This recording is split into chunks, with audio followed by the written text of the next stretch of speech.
nós iremos caracterizar um pouquinho acerca do conceito das ondas, entender o que são ondas, quais as características relacionadas a ela. Vamos lá entender um pouquinho mais acerca desse conteúdo.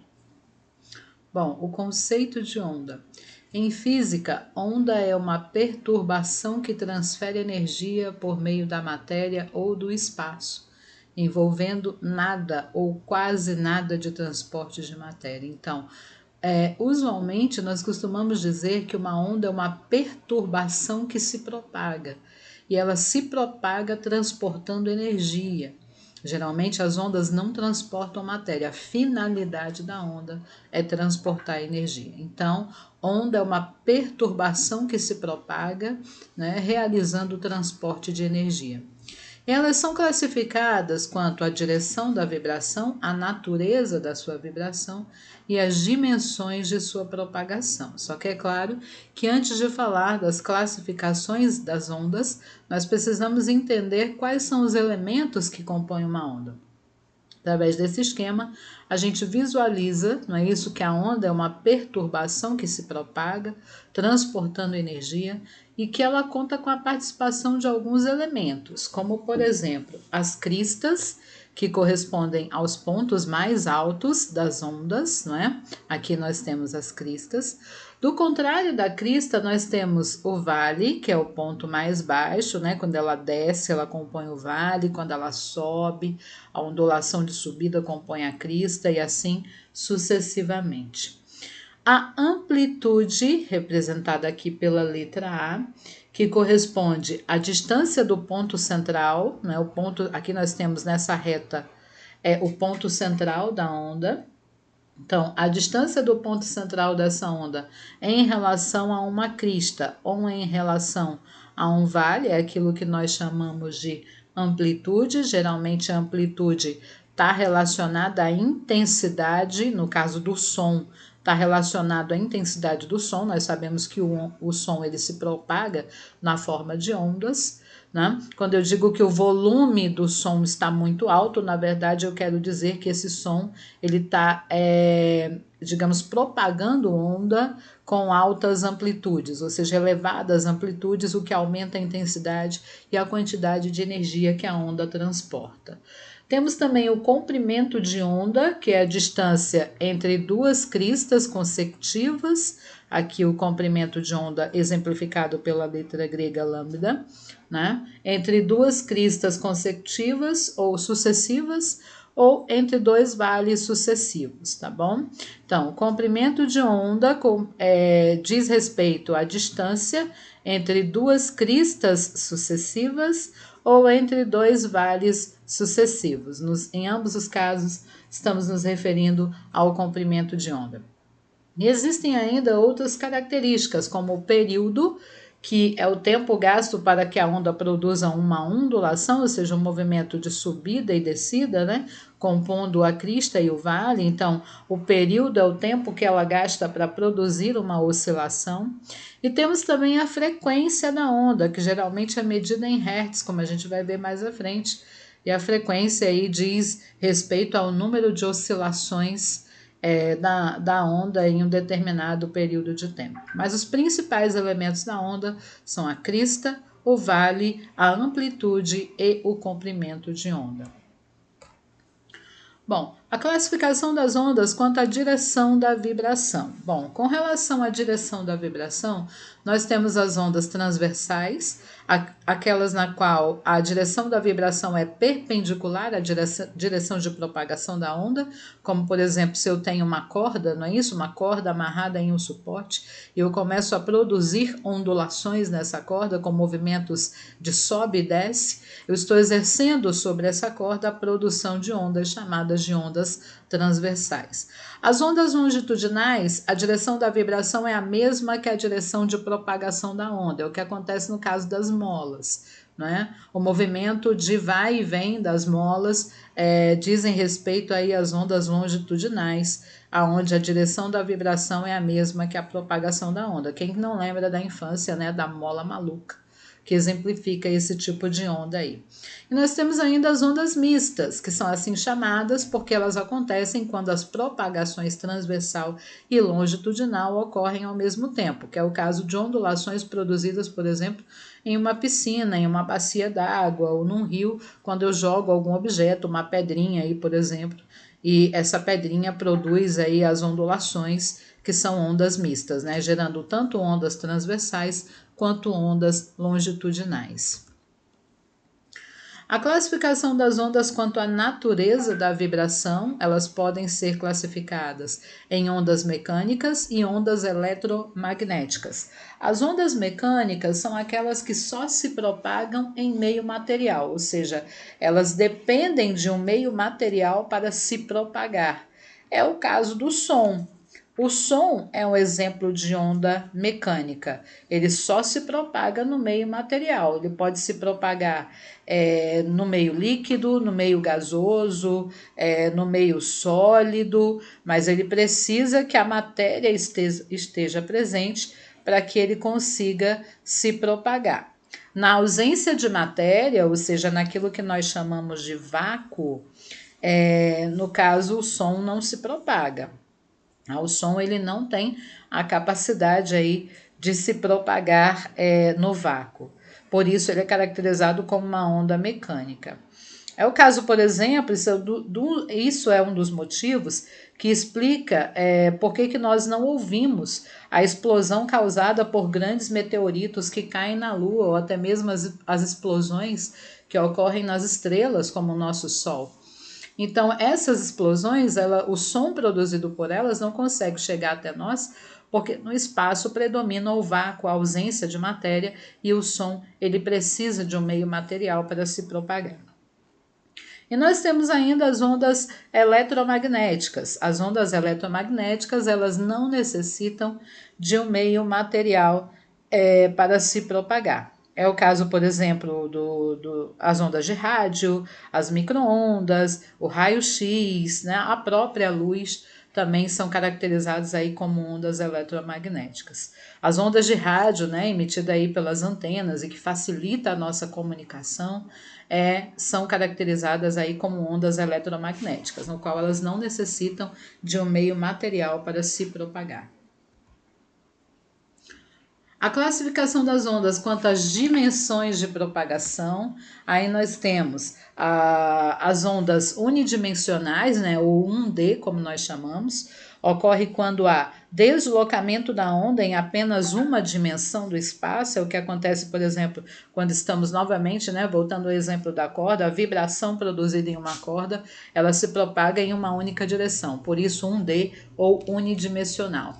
Nós temos aí a bidimensional ou 2D, que acontece quando há deslocamento da onda em pelo menos duas dimensões, ou seja, são ondas produzidas sobre superfícies, como no caso da superfície de líquidos, né? Novamente aí voltando numa pequena pedrinha que cai aí num recipiente com água, até mesmo num rio ou numa piscina, e essa pedrinha produz essas ondulações que se propagam nas duas dimensões do espaço. Então, por isso são classificadas como ondas bidimensionais ou 2D. E ainda temos as ondas tridimensionais ou 3D, onde as vibrações elas são geradas e se propagam em todas as direções, ou seja, por todo o espaço disponível. É o caso do som, né? O som ele é caracterizado, classificado aí com relação à dimensão de sua propagação como uma onda tridimensional. Bom? Frequência sonora e a orelha humana. Frequência, primeiro. A frequência é uma característica relacionada às ondas também e corresponde ao número de oscilações da onda por um certo período de tempo. A unidade de frequência do Sistema Internacional, do SI, é o Hertz, cuja sigla é Hz, que equivale a 1 segundo, ou seja, o número de oscilações no período de tempo de 1 segundo e é representado pela letra F. Então, quando dizemos, por exemplo, que uma onda vibra a 50 Hz, significa que ela oscila 50 vezes por segundo. Se ela tem uma frequência de 100 Hz, significa que ela oscila 100 vezes por segundo, e assim sucessivamente. Aqui na representação, a gente tem uma onda de alta frequência, tá vendo aqui, ó? O número de oscilações em um determinado período de tempo é muito maior do que na onda de baixa frequência, como a gente observa aqui. E aí nós temos a frequência sonora e relacionado à percepção da orelha humana. Já foi observado que o campo auditivo humano, ou seja, a nossa orelha, ela capta frequências sonoras que variam da frequência de 20 Hz a 20.000 Hz. Então, de 20 a 20.000 Hz, nós temos aqui o campo auditivo humano, né? Os sons produzidos com essas frequências, né, ou frequências que estão intercaladas entre 20 e 20.000 Hz, são perceptíveis pela nossa orelha, tá bom? Abaixo de 20 Hz, nós temos aquilo que chamamos de infrassons, que são sons com frequências muito baixas, abaixo de 20 Hz. O ser humano não consegue perceber os infrassons. Agora, alguns animais, como o elefante, a toupeira, conseguem aí perceber esses infrassons e utilizar na sua sobrevivência. Os sistemas também que percebem, por exemplo, abalos sísmicos, né, usado aí pelos geólogos para prever erupções vulcânicas ou terremotos em determinadas regiões, eles constroem equipamentos capazes de captar os infrações emitidos aí pela movimentação das placas tectônicas para poder determinar eventualmente algum acidente, né, como uma erupção vulcânica ou até mesmo como um terremoto. E aí depois, acima de 20.000 Hz, nós temos os ultrassons. Os ultrassons são sons de alta frequência e também não são captados pela orelha humana. Mas existem certos animais que captam os ultrassons, como é o caso, por exemplo, do cão e do gato. Enquanto nós conseguimos captar frequência sonora de 20 a 20.000 Hz, os cães e os gatos, eles conseguem captar aproximadamente frequência sonora até 40.000 Hz, ou às vezes até mais, 40 a 50.000 Hz, dependendo da situação. Já o morcego e o golfinho, eles captam ultrassons até a frequência de 160.000 Hz, inclusive utilizando essas frequências para se localizar no seu ambiente. A medicina utiliza os ultrassons para diagnóstico em alguns exames, como o exame do aparelho de ultrassom mesmo, no qual esse aparelho tem a capacidade de transformar essas altas frequências sonoras em energia que remete à formação de alguma imagem, né, de alguma estrutura interna do nosso organismo. Então a medicina, ela faz uso aí dos ultrassons para diagnóstico de algumas doenças. E aqui nós temos rapidinho o esquema da nossa orelha, né? A nossa orelha, cada orelha nossa é dividida em 3 partes, a orelha externa, a média e a interna. A orelha externa formada pelo pavilhão auricular, que tem como função captar e direcionar as ondas sonoras para o interior da orelha. O meato acústico, que conduz as ondas sonoras até a parte interna da orelha. A orelha média, que é formada pela membrana timpânica, que vibra à medida que o som passa por ela. E os ossículos, martelo, bigorna e estribo, que são os 3 menores ossinhos do nosso organismo. Esses ossículos, eles captam as vibrações que foram produzidas pela membrana timpânica a partir do momento que o som, que as ondas sonoras atravessaram essa membrana timpânica, e esses ossículos amplificam, aumentam o volume do som e transfere para a nossa orelha interna, onde nós temos um órgão chamado de cóclea. A palavra cóclea no latim significa caracol, dá para perceber pelo formato que ela apresenta. Lá dentro da cóclea existem células ciliadas que são sensíveis às vibrações sonoras. Elas captam as vibrações sonoras, transformam essas vibrações sonoras em impulsos nervosos e conduzem até o cérebro com a ajuda do nervo auditivo, e é o cérebro que vai interpretar esse som. Só uma dica, quando você tem o costume de utilizar fones de ouvido com o som muito alto, ou seja, com alta amplitude, né, com muita energia, essa alta amplitude, esse alto volume do som pode danificar as células ciliadas da cóclea e você vai perdendo a capacidade auditiva dia após dia.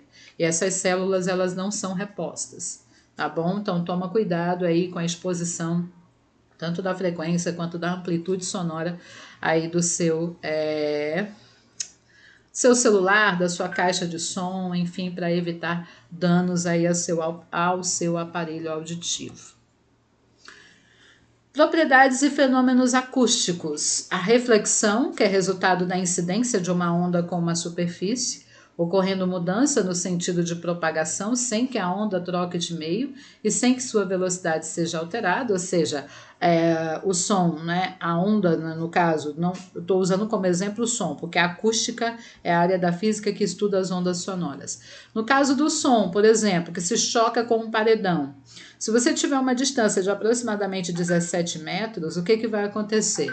Essas ondas sonoras serão refletidas de volta para o seu ouvido. Você vai ouvir o som da sua voz, né? Se você deu um grito, se você falou um som um pouco mais intenso, né? O que vai acontecer? Essas ondas sonoras serão refletidas pelo paredão e vão retornar aí para o seu aparelho auditivo, sendo percebido na forma de eco. Aí temos a refração, que ocorre quando em uma mudança de meio de propagação, a onda mecânica tem direção e velocidade alterada, ou seja, é o mesmo processo que ocorre com a luz, como a gente viu, né? Quando a luz passa de um meio material transparente para outro meio transparente, ela sofre um desvio. A mesma coisa acontece com as ondas sonoras, né? Com as ondas mecânicas, como o som. Quando passa de um meio material para outro, sofre um desvio aí chamado de refração. E a difração, que é quando a onda encontra um obstáculo, mas continua sua propagação. Por exemplo, você está aí na sua casa e no seu quarto, mas você escuta a TV ligada lá na sala, ou você escuta alguém que está falando lá na cozinha. Então significa dizer que as ondas sonoras, elas, digamos assim, elas conseguem contornar obstáculos para continuar a sua propagação. Ainda com relação às propriedades e fenômenos acústicos, você já deve ter deixado, por exemplo, seu celular tocar perto de caixinhas de som, né, perto de um computador que esteja funcionando, e de repente você deve ter percebido que eles começaram a chiar, né, essas caixinhas de som começaram a chiar. Ou até mesmo quando você está usando o microfone, você fica com o microfone em contato ou próximo a uma caixa de som, também às vezes dá um chiado até mesmo às vezes bem irritante. Também já deve ter ouvido falar que ao viajar de avião o celular deve ser desligado para evitar falhas na comunicação, né, do piloto com a torre. Esses dois casos, esses dois exemplos têm a ver com a mesma razão, que é a interferência de ondas. A interferência de ondas acontece quando duas ou mais ondas são sobrepostas, umas às outras, formando uma nova onda. E a interferência ela pode ser de três tipos. A construtiva, quando duas ou mais ondas apresentam a mesma fase, ou seja, são iguais, então as amplitudes das ondas se somam, formando uma terceira onda, que é a onda resultante, né, com amplitude muito maior, ou seja, transportando uma quantidade maior de energia, porque as duas ondas aqui que foram emitidas ao mesmo tempo apresentam a mesma fase, então elas se somaram, compondo uma terceira onda, a onda resultante aí de uma amplitude maior. A destrutiva, quando as ondas apresentam fases diferentes, portanto, a amplitude das duas ondas são subtraídas. Em alguns casos, como a gente observa aqui nessa situação, a onda 1 e a onda 2 que parece que são invertidas, né? Elas não coincidem, enquanto uma está emitindo a crista, a outra está passando pelo processo do vale, e assim sucessivamente. No caso, elas não se complementam, elas se subtraem, formando uma onda resultante que às vezes se torna nula, ou seja, deixa de se propagar. Né? As fases são tão diferenciadas que as amplitudes das duas são subtraídas e a onda deixa de existir. E a parcial, que é quando as cristas e os vales das duas ondas não coincidem em todos os seus pontos, gerando simultaneamente as interferências construtiva e destrutiva, como a gente observa aqui. Tá bom? Então essas são as propriedades da onda, né? Construtiva, destrutiva e parcial, relacionada à interferência de onda que acontece quando duas ou mais ondas se sobrepõem. E aí, para encerrar, nós temos o efeito Doppler. O efeito Doppler é a alteração da percepção da frequência de uma onda conforme o receptor ou a fonte se aproximam ou se afastam um do outro. Esse efeito foi descrito pelo cientista Johann Christian Doppler no ano de 1842. Bem simples, tá? O que que acontece? Por exemplo, se você está numa rodovia, próxima a uma estrada, e escuta, por exemplo, uma ambulância, né, que se aproxima de você. Quanto mais próxima de você, mais o som se torna agudo, ou seja, de alta frequência, intenso, né? E à medida que ela vai se afastando, você vai vendo que a intensidade da fonte sonora vai modificando. E aí o que que acontece? À medida que se afasta, a ambulância vai se afastando, o veículo vai se afastando, a frequência vai diminuindo, a frequência sonora vai diminuindo, aí o som se torna um pouco mais grave, como a gente costuma dizer. Tá? A mesma coisa se você está na rodovia e uma pessoa, por exemplo, se tivesse duas pessoas para fazer uma experiência, uma fica na rodovia, outra fica dentro do carro, e esse carro passa apitando, né, acionando ali a buzina. Para quem está dentro do carro, a buzina ela vai ter sempre a mesma frequência, não vai ser alterada. Para quem está fora, é totalmente diferente. À medida que o carro se aproxima, o som dessa buzina vai se tornando mais aguda, né? Porque aumenta a frequência sonora, e à medida que o veículo vai se distanciando, a frequência desse som já muda. Ele vai perceber o som da buzina de uma frequência de uma forma diferente, né? Porque esse som se torna mais grave, ou seja, diminui a frequência. E aqui só uma brincadeirinha, o personagem Sheldon da série The Big Bang Theory, né, que ele usa numa das festas que ele vai à fantasia, ele usa uma roupa, diz que está caracterizado de efeito Doppler, exemplificando esse fato das ondas, né, à medida que se afastam, diminuir a sua frequência, como a gente observa aí pela roupa que ele usa. Na medicina, o efeito Doppler ele é utilizado no diagnóstico por imagens, em exames que fornecem o mapeamento do fluxo sanguíneo. E é importante também para as gestantes. As gestantes às vezes fazem uso de equipamentos de ultrassom que emitem, né, baseados aí no princípio do efeito Doppler, e que é importante para que o médico consiga informações a respeito da oxigenação dos tecidos do feto, principalmente a partir do 3º mês da gestação, tá? Então o efeito Doppler também tem a sua importância na medicina. Ok, gente, era isso que eu tinha para falar com vocês sobre os conceitos básicos relacionados à onda. Espero que tenham gostado. Quem gostou, dê o seu like, tá? Participe sempre do nosso canal, faça comentários e até a próxima.